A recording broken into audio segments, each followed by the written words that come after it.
You want to interview me? It's very flattering, but aren't there more lively folks around here for you to question? I had considered that. So I'm not your first choice. You are the first one who hasn't walked away. Come to think of it, I should probably... So what are your 3 sizes?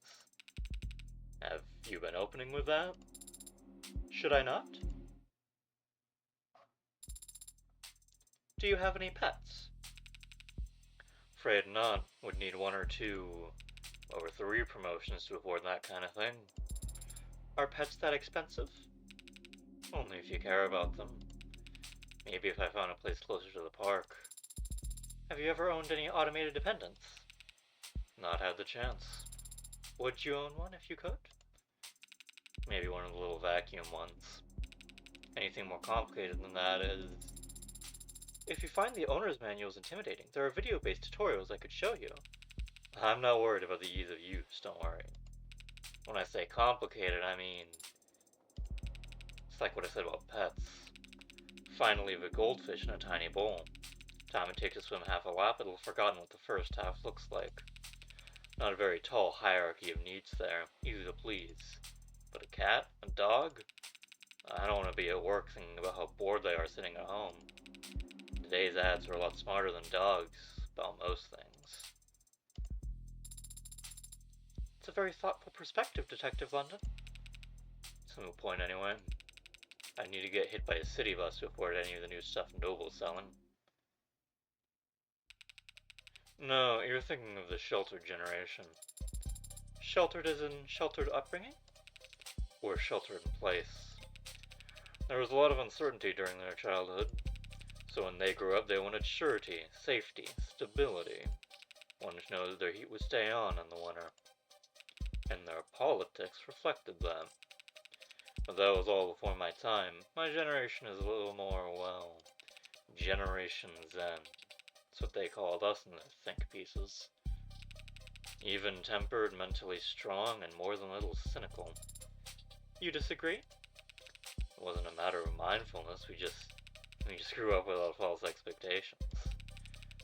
Our vision wasn't clouded with illusions about impossibilities like home ownership or retirement. We realized early on that we'd be working right up until we'd... Detective? Unrealistic expectations. Some people call that hope. To see your friends, your classmates, drowning every day in that kind of mire. And then have to listen to people 3 times your age go on about how enlightened today's youth are. Gen Zen. It's not a name I'm particularly fond of. So how long have you been in law enforcement? Too long. And how long have you been with the homicide department? Not that long, by comparison.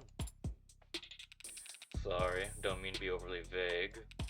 If you really want to know, I spent the bulk of my career over on arson. Was it different from homicide? Flashier, I'd say. Everyone jokes that homicides solve themselves in a city with this many cameras. Meanwhile, fraud and disinfo are so entrenched in the tech arms race they barely come up for air. But arson really hasn't changed much in the modern era. Fire's still very good at destroying evidence. You can't expect the drone net to sweep into burnt rubble and bring you back out the culprit's fingerprints and driver's license. It's a lot of legwork, a lot of interviewing. Since more than half the culprits we caught were burners helping Meg commit insurance fraud, we spent a lot of time making friends and enemies in high-rise corporate boardrooms. Megs? Slang for mega corporations, which is also just slang. At what size does a corporation become mega? It's not really about gross revenue or how many countries you operate in.